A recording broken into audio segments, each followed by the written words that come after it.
right, so before I get into today's video, I need you all to check out this clip. It's about 2 minutes and 30 seconds long, but it's going to set up the conversation that we're going to have today about the most controversial Fox body of 2025. Believe me, for many, many years now, and I trust his opinion on virtually nothing except for a quality Italian sandwich location and things to do with Fox Mustangs. And you're right about this one. Oh yeah, no, this is incredible. It's Velocity built it. They're a manufacturer out of Florida who builds, old Mustangs, Broncos. Those do a really great job, and this is their first jump into the Fox body market. Something we've been expecting for a while, and it's great to see them take that leap.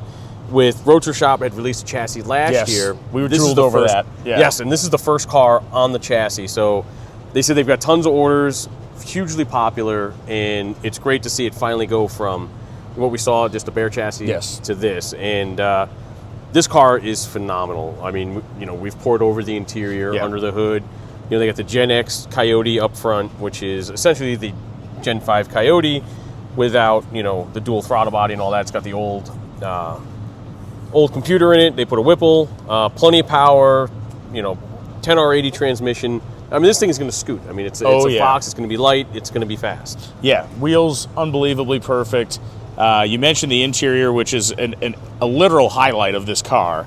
Because just look at the subtlety of everything they've done here. Looks like a factory steering wheel. Of course, it's modernized. Beautiful leather wrap on it. See the Velocity logo there. It has that Ford Center kind of style horn button. Seats look factory. The cool kind of 12-bit graphic on the deal, but the big side bolsters in here. It's just, man, it's class. They've taken like the original interior and like modernized it, and that's been a lot of fun to pour over. And you've mentioned about the tires a couple times now. The stance is right. They've got the rear end perfect, and the tires tucked under just so nicely. It looks so tough with the 335s on the back. I mean, it looks tough. Yeah. And this to me is like one of those things, like the editing on this, because this could have gone way out of control on the design front, on the interior front, but like it is just the editing on the decisions that were made to keep the essence of the Fox where it should be, and then upgrade every element of it is. Yeah. And this is going to be effectively a volume available production car you're going to be able to buy. You could buy a new Fox body, a quote unquote new Fox body, and it's incredible. Looking forward to seeing them get on the road with it. What a time to be alive. It's great. We've got a full breakdown also on hotrod.com for anybody to check it out. We've got tons of SEMA content out there, so cruise on over to the website and see what we got going on. Do it. I've known Hot Rod Magazine's Mike Galimi for many.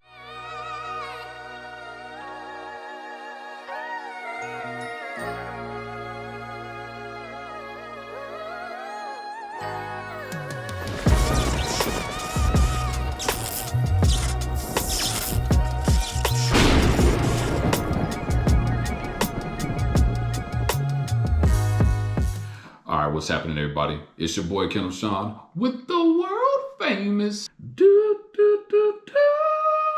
Built versus Bought. And as the person who has deemed himself the Fox body advocate, or the advocate of Fox bodies in America, I would not have done this channel justice if I didn't cover this build that was revealed at SEMA 2025. Hey guys, SEMA day 2. We're with our 91 Foxbody Street Edition. I just want to go through some real quick things. You can buy a car just like this. McKinnon built it for you. Built this car in 14 weeks. So what you're looking at, you're getting CCW 18-inch wheels. We're 18x9 in the front. We're 18x12 in the rear. We got a 335 tire underneath this thing. The car is mini tub, so it's going to allow you to have more grip, more tire. The car will handle the road better. Talk about this interior. You can get this exact interior. This thing's got really nice Recaro seats. It's a really period correct style car and interior. It's got custom door panels, custom console. It's got all the things that you would want in your Fox body. Let's talk about the drivetrain really quick. So if you're to buy our Street Series Fox body, this has got the Gen 4X. So with the Street model, you're going to get the 3-liter inverted Whipple. You're going to get 800 horsepower out of a car like this. And of course, what gives this car a lot of the bones is the chassis. This is a full chassis. It's really going to stiffen this car up. Not worried about subframe connectors. Really nice package under this thing. If you're really into Fox bodies, you're going to love this Street Series. Come by and see us today. Check it out at the Roadster Shop booth. And so, yes, if you're not familiar with this car, it is a 91 notchback. that was built by Velocity Restorations. And just to give you an idea of Velocity Restorations, they are a shop who build it's a SEMA build. So anything that they touch is going to average 6 figures to 7 figures. Like, you're not going to see them do your $20,000 build. You're going to see them literally making cars for shows like SEMA and high-end builds and things of that nature. Now, I last year also revealed the Roadster Shop chassis. I was the first one to put it out here to you all, and that video went crazy. And one of the things that I noticed is that the community went crazy about this. You know, there were more people, I believe, upset than there were excitement about it. And so now we are at the point now, it's a year later, and now the two have become one. We have now seen a Foxbody on a Roadster Shop chassis, and everybody has something to say about it. So one of the points of me making this video is that over the weekend, I tend to stay out of some of these Foxbody groups at times, just because for several reasons, but I saw a lot of posts being put up about this car, and a lot of the people had, you know, not the most positive things to say about it. And, you know, some of the complaints that I saw were actually things that actually benefit the community. I said a long time ago that I believe fully that the Foxbody is the new 69 Camaro, and that as more companies are investing into research and investing into the things that can make more parts for this car and make this car even more popular, it's happening whether you want it to or not. And so the days of getting a Foxbody at $4,000 or $5,000, you know, may be over with. And we're coming to a point now where these companies are putting these things together, and yes, they're jumping into the 6-figure realm. And so this is just a part of it. But let's go over why this car was so controversial. I'm going to say, number one, the rumors have claimed that this build cost around $400,000. Now, I don't believe Velocity has confirmed what it was, but we can make an assumption that it was definitely a 6-figure build. Now, don't quote me because I don't know the exact price, but we can make an assumption that it's a 6-figure build. And the reason we can do that is because when you think about just the Roadster Shop chassis alone, I don't believe that thing is anything under $30,000 minimum, you know, just for the most basic one. So wasn't necessarily 100% sure of the one that they used, but that chassis can go anywhere from 30 up until, you know, very, very high end, depending on what the client or the end user can do. Now, the other thing that they said is that, man, you're going to be able to purchase these cars. You can literally have a brand new Foxbody. If you looked at that car, it had what they said, the Gen 4 with the Whipple. So you're coming out, yes, 800 horsepower, reliable horsepower. It was an automatic. You know, we know with that Whipple and the Coyote, it's reliable horsepower, something that you're not going to have to worry about. But then, you know, these things come with a price. Hey guys, I'm Charles with Velocity. I'm one of the CAD designers there. Cody, talk a little bit about the interior inside the Foxbody that we just unveiled here at SEMA. I'm gonna take you a little bit closer inside and see some of the stuff that we did. So when we set out to do this project, we really wanted to emphasize the importance of not over-engineering and over-designing this interior, right? If you know Foxbody interiors, you know that the center console is kind of less than to be desired, right? So what you're seeing in the center console is some things we made changes to, right? You see window switches moved in there. You see a cup holder now, storage area. You're also seeing an OEM style radio that will be kind of period correct, and a redesigned armrest with USB charging. So what you're really seeing now is a real slicked out modern interpretation of what we would do to a Foxbody interior.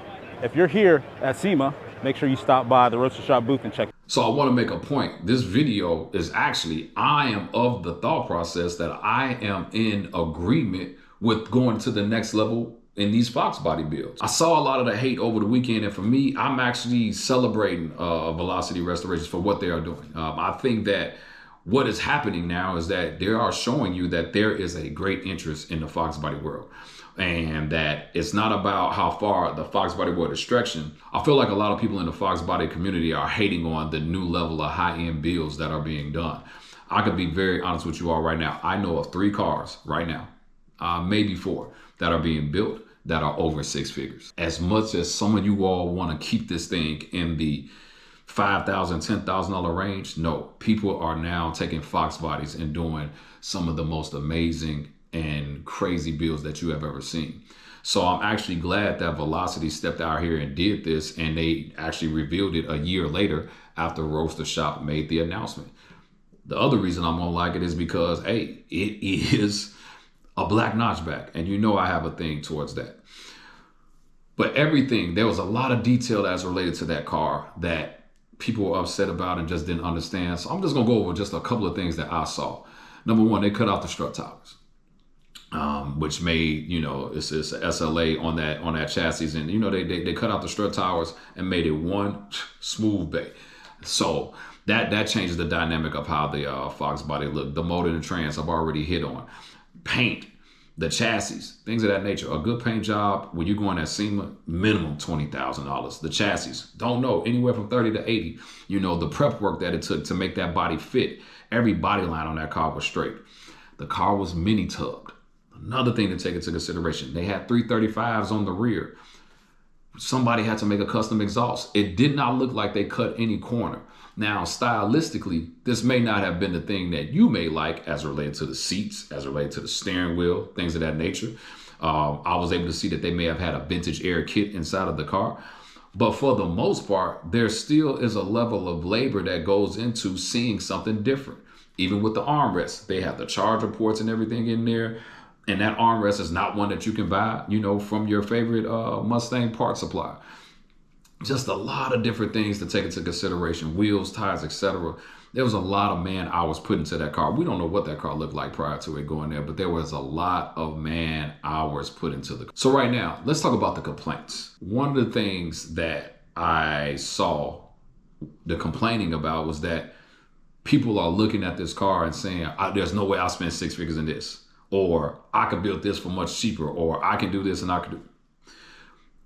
My opinion is that this build is just not for you. And there are a lot of builds that may not be for you. But there is somebody out there that does not want to have to go through the whole idea of, hey, let me go to a builder and give them my car and do A, B, and C. No, some people actually just want to go and buy the car that is fully done and probably got some level of a warranty in it. And so that's really big, you know. And as I go down some of the expenses and things of that nature, like, I know you all don't want to hear this, but let's just talk about it. Body straightening and metalwork. I told you all the paint alone was probably 20, but if they had to do any type of body straightening and things of that nature, and they wanted to do it the right way and they stripped that car down, anywhere between 20 to 60,000.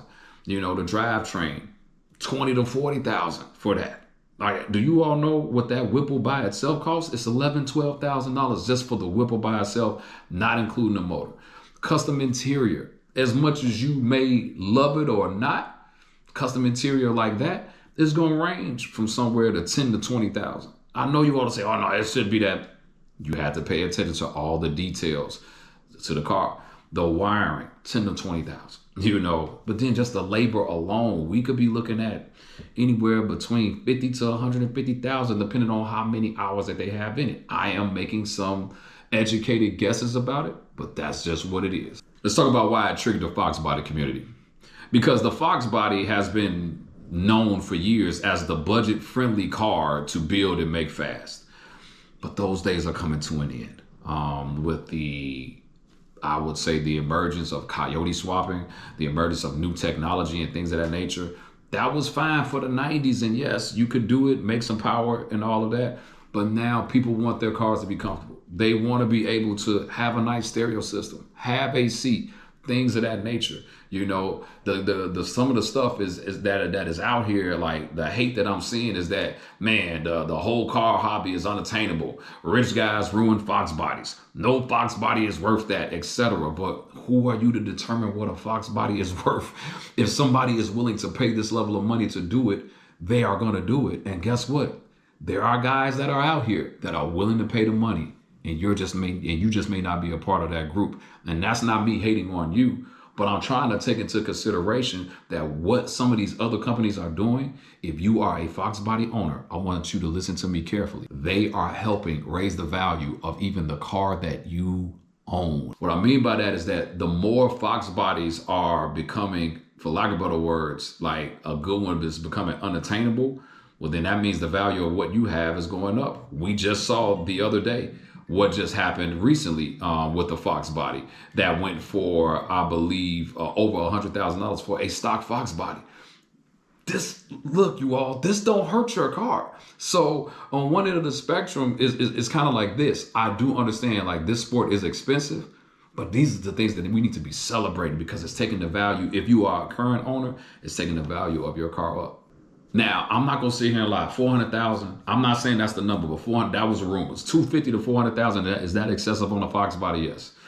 But the type of people that build those level of cars, like that company, you know, they're building Broncos and for $300,000. I mean, Camaros can go up to $1 million. F-100, 600,000. Like, this is what this stuff is costing for those level of custom builds where you're putting chassis and things of that nature, and because they're paying attention to every detail that you can possibly think of. And so, yes, these are the things that are coming along with those crazy type of builds.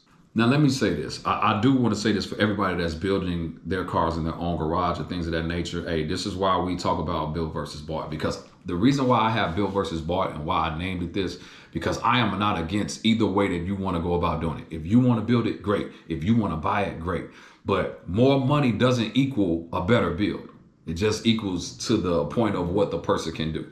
You may be able to do your Foxbody at $70,000 and win every award all across the country. I know guys that have done it, who don't have that level of money, and they win every show. They every time you see their car, you're just amazed and you're stunned. But the reality is there are all different type of buyers. There are the guys that just want to stay stock. Nothing wrong with that. There are the guys that can build it at home. Nothing wrong with that. There are also the guys that have to take it to a custom shop. There is nothing wrong with that. But whether you spend $4,000 or $400,000, my thing is about this car is that it brings people together. What Velocity did, they were the first ones to put it out here to the world. So shout out to Velocity Restorations. I'm gonna be honest with you. As somebody, there's no way I could afford $400,000 on a Foxbody. I couldn't do it. Or $150,000, $200,000. I couldn't personally do that. A one-time spend couldn't have checked. No. But I'm not knocking those who are doing it. So when I saw the comments and I saw everybody going in, it's just a classic example of like, we just want to complain sometimes, and we don't want to take a look at the overall picture. Them building that, if you own a Foxbody, helps the value of your car. Then the other side of it is that you don't have to choose to go that route. You can literally stay with what you have, build it yourself, or have your local shop do it. The reality is that it does not mean that when that car pulls up to any type of event that they're going to get first place. It just means that there is a buyer out there in the world that's willing to spend that level of money for that level of detail. And so with that being said, I just want to say to the Foxbody community as a whole, let's just embrace change. It's not, the stuff can't stay the same like it was years ago. Whether you like it or not, that could be your own opinion. You can discuss that among your peers. But man, let's stop bashing other companies for their route and their way of making money, especially when it doesn't really hurt you. So shout out to Velocity Restorations. Shout out to the Roadster Shop. But then shout out to every company that is out here that are making Foxbodies stand out to this world and stand up to certain levels of competitions with the 69 Camaros and all of the other cars that have been popular for years. The Foxbody is that. And I'm going to deem and say this. The Foxbody Mustang is the greatest Mustang that Ford has ever made. And I got a video coming out about that real soon. So if you like this video, let me know what you think in the comments. Make sure you like and subscribe. It's your boy Kendall Sean with Build vs. Bought. I am out.